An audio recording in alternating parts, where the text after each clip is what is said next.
us a little feel for your best memory through the Olympics. You can either any Olympics, whichever one, and then let us know. Well, 2018 wasn't a good one for me, so I don't think that's just because a lot happened at that one with my cousin and her breaking her heel, and there was a lot of like just kind of, I don't want to be like negative about it, but it just was like there was a lot going on around not just me but like the team in general, that it was just just didn't feel like it went well for us as a team at that games. Obviously Billy got the medal, which was amazing, so at least we walked away with something. And then the 2014 games was like, I think it was really nice because, like I was saying, I went into it as a bit of an underdog, and then like just not having that pressure on me was amazing, and just to be able to really enjoy it, not just the competitions that I was doing, but like actually enjoy the Olympic experience and going watching other events and other disciplines and stuff like that. So I think, but my favorite memory was probably the Olympic final was amazing, because like it's we're down to like 12 men, right? So to then like go and like the first run out of the gate, like go and land that run and stomp that like triple cork 14 at the bottom, which I'd kind of only really just learned and only started practicing it literally the day of the finals, literally like that first hour practice before for warming up was like, right, I'll do a couple of them, landed them, and I was like, right, it's on. So I was like, here we go, it's on. And then come round, first run out the gate, like everything clean up to the last jump, and I was like, right, let's go, like we're doing it.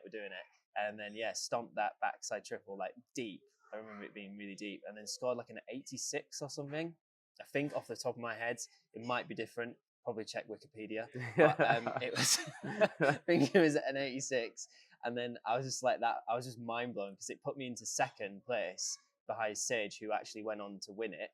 And then I just watched myself steadily just get bumped down as the last 6 riders of the event all bumped me down to 6th place, and I was like, but again, going back to that moment of that when the kind of the pressure's on, people do start to kind of really throw it, and it's make or break at that moment.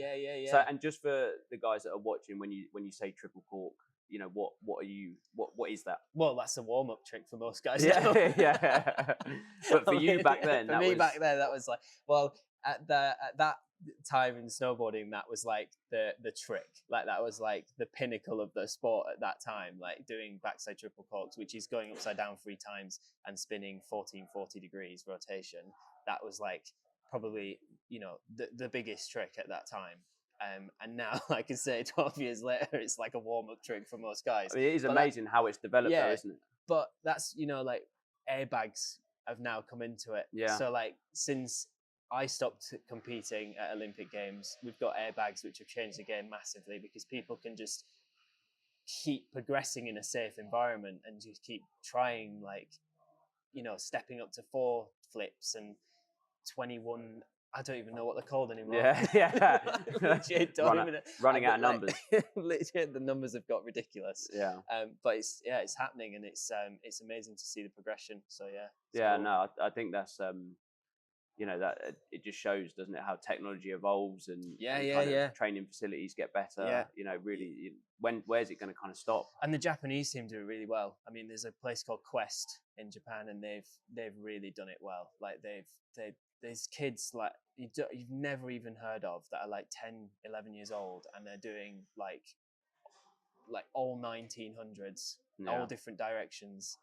And if they can't reach that certain level, like they're not doing all 21s or whatever, which is probably like the best trick right now that people are doing. But if they're not doing it, they're not going to make it. It's like that brutal. Tough field now. So it's just like, it's pretty brutal now. And then on the other side of that, let's talk about the scoring, how it works in the Olympics. So obviously you've got slope style, and then you've got the big air element. So kind of break those down for us. In the slope style, how do they judge it, and then how do they judge it in the big air? So I think it goes without saying that I think all runs need to be clean. So like no touching hands on the snow, scrubbing, reverting, like, it's got to flow. You've got to spin all 4 directions. And I think, it's all that, and then obviously like amplitude. So how big do you go? Like if you come up a little bit short, like, and someone does the same trick but goes a meter down the landing further than you did, they'll get more points. Grabbing for a little bit longer, like as you know, holding that grab for as long as you can, and variation as well is massive. So like a variation in different grabs. So it's not just doing like, I'm going to do a front side spin with indie, but then I'm also going to do a backside spin with indie. It's try to like change it up and like do different grabs with different tricks. Mix up the grabs, mixing everything up. So yeah, they just want to see, you know, variation. And I think when people watch it on the TV, for them they just see people kind of spinning in the air. Yeah, but like it's hard to understand, so much, you know, levels of style that come into it as well. And now people like riders are reverting on takeoffs. Yeah. So it's like, I mean, it is hard for the judges now because they've got a lot to deal with. Like people like Marcus Cleveland nollies off takeoffs, and like does these massive spins. So it's like the skill and the board control now of some of these riders are insane. Like they're throwing down, you know, switch butter 180s on takeoffs to like backside 19s or whatever it is. You know, like I mean, I feel sorry for the judges. Yeah, really. The judges they've got to kind of piece it together. They've got a really hard job. Like really hard.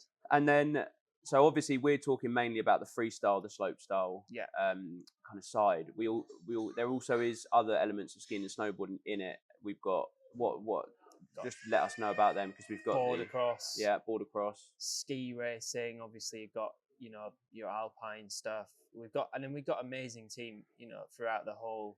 You know, we've got Dave riding as well. Yeah. So, you know, there's. You know, I don't even how many Olympic Games Dave Riding's done. I don't know. I've lost count, to be fair. But yeah, we've got an amazing team across the board, and it's going to be really exciting. Yeah.